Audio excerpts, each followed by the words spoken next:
अध्यात्म विज्ञान कोई धर्म या संप्रदाय नहीं है, ये स्पिरिचुअल साइंस है जो कुदरत के कानून पर आधारित है। ये विज्ञान पूरे ब्रह्मांड के सभी रहस्यों को उजागर करता है और जीवन के सभी पहलुओं को समझने के लिए एक नई दृष्टि देता है। इसी को आर्ट ऑफ विजन कहते हैं, दुनिया को देखने की एक नई दृष्टि, जो अध्यात्म विज्ञानी परम पूज्य स्वामी श्री कमलेशानंद जी के निर्देशन में सनातन सत्य का अनुसंधान कर हमारे जीवन को प्रकाशित करे। जय सच्चिदानंद। हमने एक न्यूक्लियर साइंटिस्ट મળેલા, ન્યુક્લિયર સાયન્ટિસ્ટ ટોરન્ટોની અંદર, એને અમને પ્રશ્ન પૂછ્યો કે અમે પણ ભૌતિક વિજ્ઞાનને જાણીએ છીએ અને તમે આધ્યાત્મ વિજ્ઞાનની વાત કરો છો, બંનેમાં વિજ્ઞાન શબ્દ તો કોમન છે, તો આ બે પ્રકારના વિજ્ઞાનમાં ફંડામેન્ટલ શું ડિફરન્સ છે? એક ભૌતિક વિજ્ઞાન અને એક આધ્યાત્મ વિજ્ઞાન. હું આધ્યાત્મ વિજ્ઞાનની વાત કરું છું અને એ લોકો પાસે ભૌતિક વિજ્ઞાન છે, પણ બંને વિજ્ઞાન જ છે, તો બંનેમાં પાયાનો શું તફાવત છે? અને પૂછે છે કોણ? સાયન્ટિસ્ટ. એટલે એને ગોળ ગોળ જવાબ બોલતા નથી. સમજાયું કે નહીં? એને એની ભાષામાં જવાબ આપવો પડે, સિદ્ધાંતથી, શ્રદ્ધાથી, ચોપડીના વાંચેલા ને ગોખેલા નહીં, બોલતા નથી. એટલે મેં કીધું તમે લોકો પાંચ તત્વને માનો છો, જળ તત્વ, ગતિ સહાયક, સ્થિતિ સહાયક, ટાઈમ એન્ડ સ્પેસ. એ તમે પાંચ તત્વને માનો છો, માત્ર એ ભૌતિક વિજ્ઞાન છે. અમે પાંચ તત્વો બધા ચેતનને માનો છો, એ આધ્યાત્મ વિજ્ઞાન છે. પણ પાંચ તત્વો તો બંનેમાં કેવા છે? એટલે વિજ્ઞાન આ દુનિયામાં બે પ્રકારના, વિજ્ઞાન પૂર્ણ અને અપૂર્ણ હોય, બે પ્રકારના. એટલે પાંચ તત્વો એ અપૂર્ણ વિજ્ઞાન છે ને છ તત્વ એ સમજી ગયા? પણ એ વિજ્ઞાન નથી એવું છે. હવે ભૌતિક વિજ્ઞાન એ મટીરિયલ સાયન્સ છે, એટલે માનવીને કઈ રીતે ઉપયોગી થાય એવું બતાવે છે. અને આધ્યાત્મ વિજ્ઞાન એ માનવીને જન્મ મરણથી મુક્તિ કેમ થાય એ બતાવે છે. ના સમજાયું? પેલું માનવીને ઉપયોગી થાય એટલા માટે ભૌતિક વિજ્ઞાન છે. આ સાધનો બધું કોણ છે? ભૌતિક વિજ્ઞાન. એ આને ઉપયોગી થાય એના માટે છે. અને આધ્યાત્મ વિજ્ઞાન જન્મ મરણના ચક્રથી મુક્ત થવા માટે છે. સમજાયું? બંનેનું વિજ્ઞાન સમજાયું તમને? આવી રીતે આ કામ કરે છે. હવે આ જે આખું વિજ્ઞાન છે એમાં એને બીજો પ્રશ્ન પૂછ્યો કે દુનિયામાં આટલા બધા ધર્મો છે, એને ધર્મ શબ્દ લાગુ પડ્યો છે અને તમે આને આધ્યાત્મ વિજ્ઞાન કહો છો. આ બંને વચ્ચે શું તફાવત? સમજાયું? દુનિયાના તમામ ધર્મો અને એની સામે આધ્યાત્મ વિજ્ઞાન, આ બંને વચ્ચે ફંડામેન્ટલ શું તફાવત છે? બોલો. હવે તમારું તો મગજ કામ ના કરે ને, કે ચોપડીમાં તો હોય ને આ બધું, બોલતા નથી. કૃષ્ણ ભગવાને બધા જવાબો અર્જુનને ચોપડીમાંથી વાંચીને આપ્યા હતા. મહાવીર ભગવાને ગૌતમ સ્વામીને વાંચીને આપ્યા હતા. ભગવાન રામે જ્યારે જવાબ આપ્યા ત્યારે વાંચીને આપ્યા છે. ક્યાંથી આપ્યા? પોતાના દર્શનમાંથી. દર્શન એટલે ચાલે એમ અમારે વાંચી ના અમારું દર્શન હોય. હોલ યુનિવર્સ કઈ રીતે ચાલે છે દર્શન હોય અમારું, અને 24 અવર્સ હોય. એટલે અમારે આમ ના કરવું પડે, પ્રશ્ન ગમે તે પૂછે તો. અને ટાઈમ પણ ના હોય મારી પાસે વિચારવાનું. વિચારવું એ અમારો વિષય નથી. અમારે વિઝન હોય. શું હોય? થિંકિંગ ના હોય. શું ના હોય? એટલે થિંકિંગ એને બુદ્ધિશાળી કહેવાય. અમારે દર્શન હોય. દર્શન એટલે વિઝન. આ વિઝન 24 અવર્સ હોય કે આ દુનિયા કઈ રીતે ચાલી રહી છે, ખ્યાલ આવ્યો? એનું નોલેજ ના હોય, એનું વિઝન હોય. તો એને પૂછ્યું કે દુનિયાના તમામ ધર્મો અને આધ્યાત્મ વિજ્ઞાન એમાં ફંડામેન્ટલ શું તફાવત? તફાવત તો હોવો જોઈએ ને. એ લોકોએ મુક્તિની વાત કરે છે, તમે મુક્તિની વાત કરો છો. એ લોકોએ આત્માની વાત કરે છે, તમે આત્માની વાત કરો છો. એ કર્મને અને પુનર્જન્મની વાત કરે છે, તમે કર્મને પુનર્જન્મની વાત. તો પછી ડિફરન્સ શું છે? Why you tell it is a spiritual science? આ લોકો ધર્મ કહે છે, તો તમે આધ્યાત્મ વિજ્ઞાન કેમ કહો છો? ડિફરન્સ તો આવવો જોઈએ ને. આ કોઈ નવો ધર્મ છે? કારણ કે સાયન્ટિસ્ટ પૂછે છે. કોણ પૂછે છે? સાયન્ટિસ્ટ. કોઈ ઓર્ડિનરી માણસ પૂછતો નથી. ત્યારે મેં કીધું દુનિયાના તમામ ધર્મો એ ફોર્મેટ ઉપર ચાલે છે અને આધ્યાત્મ વિજ્ઞાન બિયોન્ડ ફોર્મેટ છે. શું કીધું? Beyond format. તો પછી એને પ્રશ્ન પૂછ્યો, ફોર્મેટ એટલે શું? દુનિયાના તમામ ધર્મો ફોર્મેટ ઉપર જ ચાલે છે. એક જ પ્રકારનું ફોર્મેટ. ટાઇટલ ફોર્મેટના ટાઇટલ જુદા પણ ફોર્મેટ એક જ. હવે આવો શબ્દ બોલવો ને, ખ્યાલ આવ્યો? જે માણસે દુનિયાના બધા ધર્મોને સમજીને ઉપર ઉઠ્યો હોય એને ખબર પડે કે આ ધર્મો શું છે. એક ધર્મમાં હોય એને ખબર પડે, એને એના ધર્મની ખબર પડે, એને બીજા ધર્મની કમ્પેરિઝન આવડે. પણ બધા ધર્મો જ ફોર્મેટ છે. આવું કોણ કહી શકે કે એનાથી એમાં રચો પચો તો કહી શકે? ધર્મમાં સંકળાયેલો કહી શકે? ના કહી શકે. એના ધર્મની વાત કરે અથવા બીજા ધર્મ સાથે સરખામણી કરી શકે, પણ એનાથી ઉપરની વાત ના કરી શકે. આ તો મેં કીધું કે દુનિયાના તમામ ધર્મો ફોર્મેટ છે અને આધ્યાત્મ વિજ્ઞાન ફોર્મેટ થી ઉપર છે. તો કે ફોર્મેટ એટલે શું? તો મેં કહ્યું ફોર્મેટ એટલે ફિક્સ ટાઈપ, ફિક્સ ફોર્મેટ.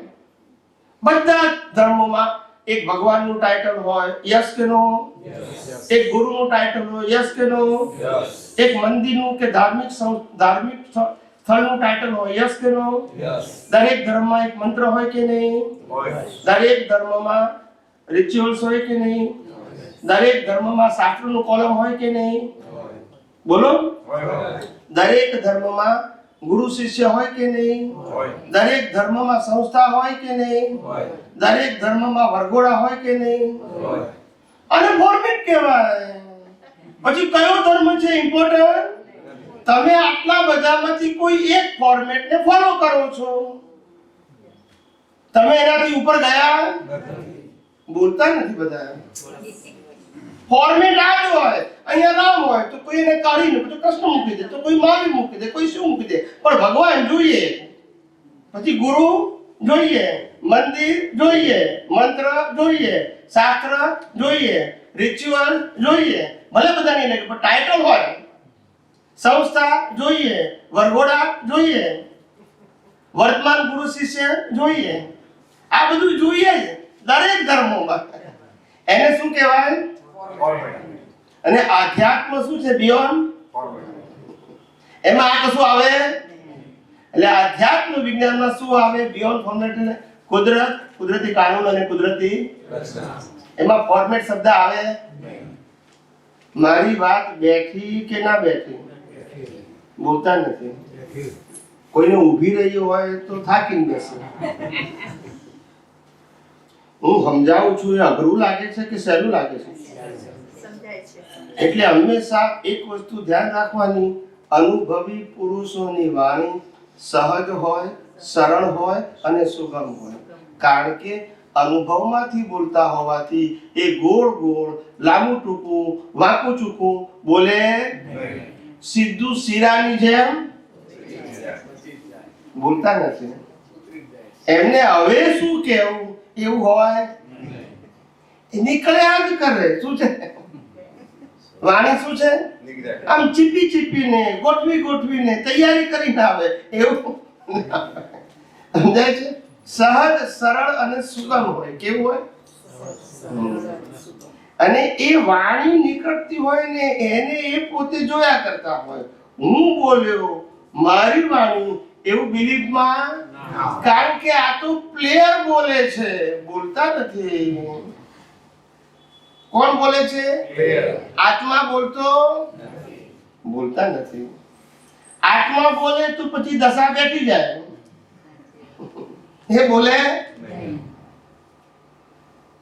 એટલે આ કીધું કે આ જગતના તમામ ધર્મો એ ફોર્મેટ ઉપર ચાલે છે અને આધ્યાત્મ વિજ્ઞાન બિયોન્ડ ફોર્મેટ છે, એમાં ફોર્મેટ આવતું નથી. એને પછી પ્રશ્ન પૂછ્યો, તો શું આ બધા ફોર્મેટને ફોલો કરે છે એ ખોટું છે? પૂછ્યું. જો તમારા બધાના મગજમાં તો પ્રશ્નો ઉભા ના થાય, પણ એને તો થાય, પણ એના જવાબ મારે આપવાના, તમારે તો ખાલી સાંભળવાના છે. ખ્યાલ આવે? એટલે પ્રશ્ન તો બધા પૂછે ને, એ તો વિચારક છે ને, તો કે આટલા બધા દુનિયાના લોકો આટલા બધા ધર્મને અનુસરે છે તો એ ખોટું કરે છે? સમજાય છે? તારે મેં કીધું આ દુનિયાના જેટલા લોકો જે તે ધર્મના ફોર્મેટને ફોલો કરે છે અથવા તો સામાજિક જીવનને ફોલો કરે છે, એ બધું બધા માટે કમ્પલસરી છે.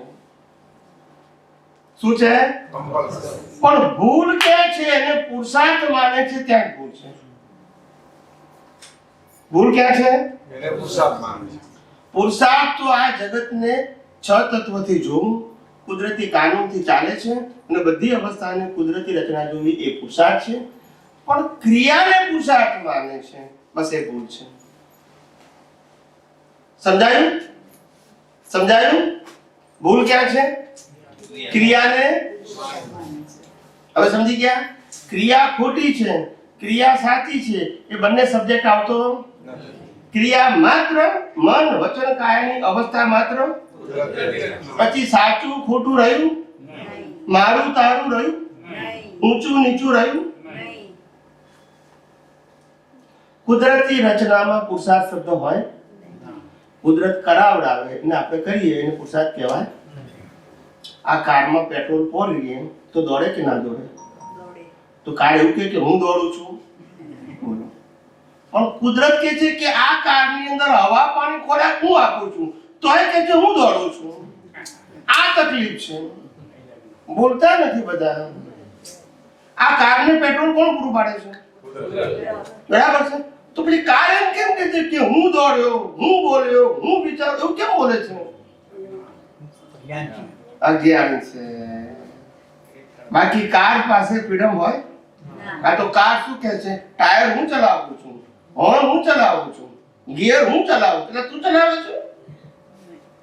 બોલો. સમજાય છે? એટલે આ એવું જ કહે છે, આંખોથી હું જોઉં છું, કાનથી હું સાંભળું છું, નાકથી હું સૂંઘું છું, જીભથી હું ચાખું છું, શરીરથી હું સ્પર્શ કરું છું, નોય તું કરતો. આ બધું તને કુદરત કરાવડાવે છે અને એની અંદર તારી દ્રષ્ટિ આ જે થઈ રહ્યું છે એમાં કુદરતી રચના જોવાથી વિશેષ નથી. પણ તે કીધું મેં કર્યું, જવાબદારી પેલાએ કર્યું, જવાબદારી. પણ આ શરીર કે બીજું કોઈ પણ શરીર કંઈ પણ કરે એને કુદરતી રચના જુઓ, પછી આ શરીરે સારું કર્યું કે ખરાબ કર્યું, કે સામે વાળાએ સારું કર્યું કે ખરાબ કર્યું, તમારી સાથે કે બીજાની સાથે, પણ કુદરતી રચના જુઓ તો એ તો હકીકત છે. બોલતા નથી. તો પછી કુદરત તમને દંડ આપે? ખ્યાલ આવ્યો?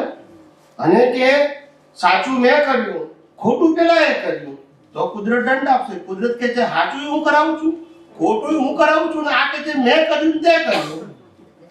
એ અજ્ઞાનનો માર પડે છે, ક્રિયાનો. આ દુનિયા અજ્ઞાનથી બંધાય છે, ક્રિયાથી. કર્મ અજ્ઞાનથી બંધાય છે, ક્રિયાથી. ક્રિયા તો મન વચન કાયાની અવસ્થા માત્ર.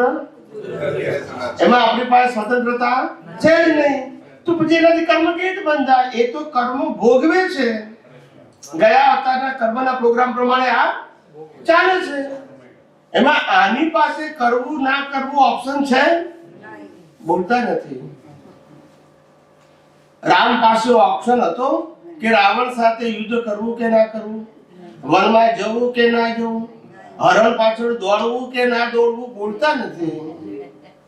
તમને ને મને ખબર તો પડે કે કોઈ દિવસ હરણ સોનાનું ના હોય, પણ તોય રામ દોડ્યા, બોલતા નથી.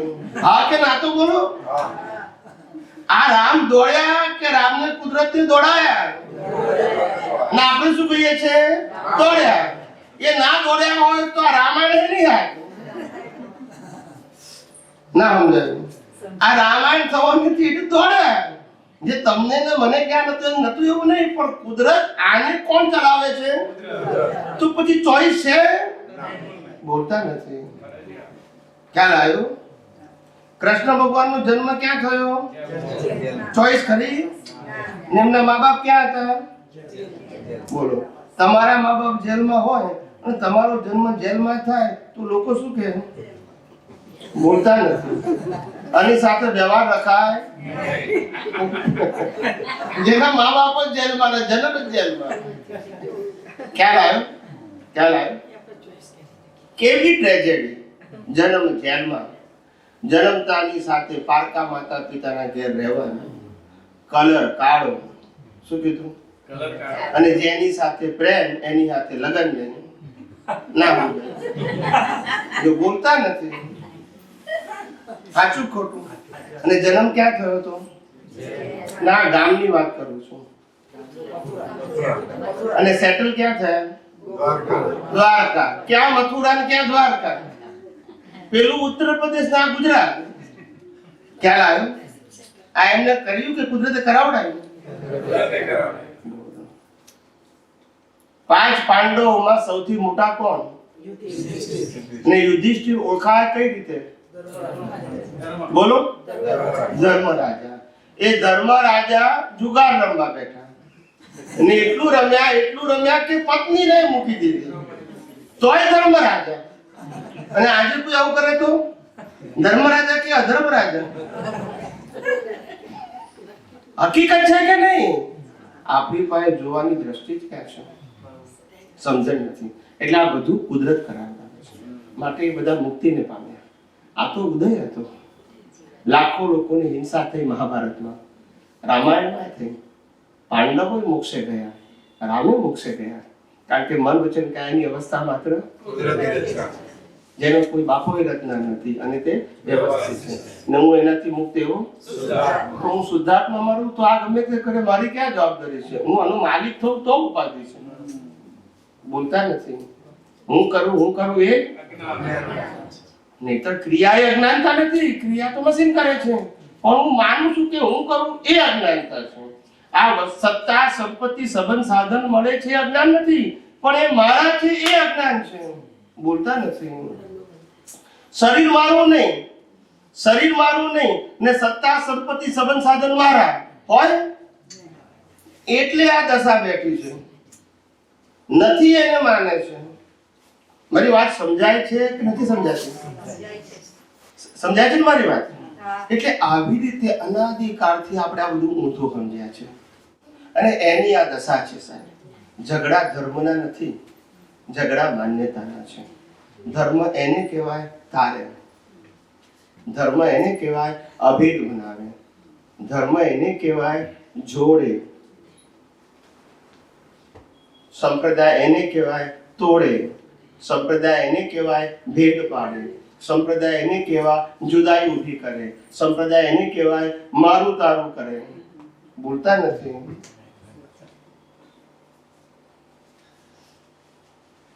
ધર્મ, હિન્દુસ્તાનનો જે ધર્મ હતો એ સનાતન ધર્મ હતો અને સનાતન ધર્મ કુદરતી કાનૂન અને કુદરતી રચના ઉપર આધારિત હતો. સનાતન હતો, છે અને રહેશે. જેને સમજાશે એનું કામ થશે, નહીં સમજાય તો અહીંયા ફરિયાદ કરવાનું છે. યસ કે નો? આનો કોઈ ક્રિએટર ના હોય. સમય આ સનાતન સત્યનું અનુભવનારો પેદા થાય ને વિશ્વને પાછું એ સનાતન સત્ય માલિકી ભાવ અને કર્તા ભાવ વગર વહેંચ્યા કરે અને ચાલ્યા જાય. પોતાનો રોલ અદા કરીને ચાલ્યા જાય. હજારો સાયન્ટિસ્ટો આધ્યાત્મ વિજ્ઞાનીઓને બનાવી ચાલ્યો જાય. પાછો આ વિજ્ઞાનીઓનો માર્ગ શરૂ થાય, સંપ્રદાયના માર્ગમાંથી લોકો સાયન્ટિસ્ટ થતા જાય, આધ્યાત્મ વિજ્ઞાની, તારે વર્લ્ડમાં રિવોલ્યુશન આવે. આજે હિન્દુસ્તાનના બધા જ ધર્મગુરુઓને વિજ્ઞાન શબ્દ બોલવો પડે છે. આજથી 5 વર્ષ પહેલાના તમે પ્રવચન સાંભળજો, વિજ્ઞાન શબ્દ નહીં હોય, કુદરત શબ્દ નહીં હોય. આજે બધાને બોલવો પડે છે. આ જ આધ્યાત્મ વિજ્ઞાનનો પાવર છે. રિવોલ્યુશન ઓફ ધ વર્લ્ડ, આખા વિશ્વમાં ક્રાંતિ થઈ ગઈ છે. પણ ઠંડે કાલે જે કેવી થઈ છે, રામ અને કૃષ્ણને, રામને નિર્વાણ થયે 12,500 વર્ષ થયા. કેટલા? 12,500 વર્ષથી ઉપર થઈ ગયા. ત્યારે આજે લોકો રામને ઓળખે છે. કૃષ્ણને ભગવાનને થઈ ગયા 5500 વર્ષ ઉપર, ત્યારે આજે ઓળખું છે. ખ્યાલ આવ્યો? અને આધ્યાત્મ વિજ્ઞાનની શરૂઆત હમણાં થઈ છે. સમજાય છે? પણ એની ઇમ્પેક્ટ જબરજસ્ત પડશે. જે સનાતન ધર્મ ઢંકાયો હતો એ પાછો શું થશે? અને સનાતન ધર્મમાં મેં કીધું પ્રમાણે બિગિનિંગ અને એન્ડ ના હોય અને કોઈ ક્રિએટર પછી એને સંપ્રદાય કહેવાય અને વ્યૂ પોઈન્ટ કહેવાય અને મારું તારું કહેવાય. સર્વ માટે છે. શું કીધું? જે લોકો આત્માને નથી માનતા, એમાં આત્મા નથી. જે લોકો કુદરત એટલે કે 6 તત્વો નથી માનતા, એના માટે નથી. જે લોકો કુદરતી કામ નથી માનતા, એના માટે કામ નથી. જે લોકો કુદરતી રચના નથી માનતા, એના માટે કુદરતી નથી. તો કહે છે કે સનાતન એને કહેવાય, માને કે ના માને તો પણ હોય. ધર્મ એને કહેવાય, માને તો છે, ના માને તો. મારી વાત એક એક ગળે ઉતરે છે કે ભરી જાય છે? એટલે મેં તમને આ કેટલીક બેઝિક વાત કરી છે. વિજ્ઞાન તો બહુ વિશાળ છે અને હું કોઈ કલાક 2 કલાકમાં બધું એક્સપ્લેન ના કરી શકું, પણ મારી રીત એવી છે કે જેટલું સમજાવીશ એટલું તમને કન્વિન્સ કરીશ.